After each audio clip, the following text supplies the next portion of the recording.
guys! Welcome back sa aking channel.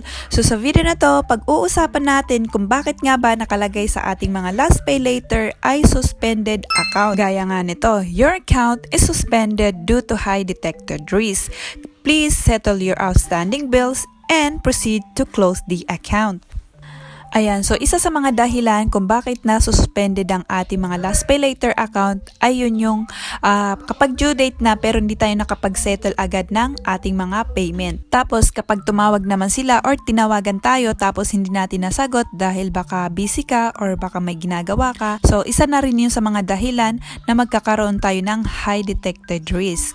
So ngayon, ang tip ko lang, ang gagawin lang natin kapag tumawag sila pero hindi pa kayo nakakapag-settle ng payment ay explain nyo lang sa kanila kung bakit di pa kayo nakakapag-settle ng payment para at least alam nila na update kayo or at least makapagbigay kayo ng update. So ang tanong kung ito ba ay babalik pa rin sa dati or kung ito ba ay mawawala ang nakalagay na suspended account. Yes naman guys, once na nakapag-settle kayo ng payment ay maghintay lang kayo ng 1 to 2 weeks ay babalik na rin siya sa dati, okay? So hanggang dito na lang, sana ay nakatulong tong video na to sa inyo or sana ay may natutunan kayo. Please give it a thumbs up kung nagustuhan yung video na to and subscribe sa aking channel para updated kayo sa iba ko pang i-upload na mga video dito sa aking channel. Thanks so much for watching!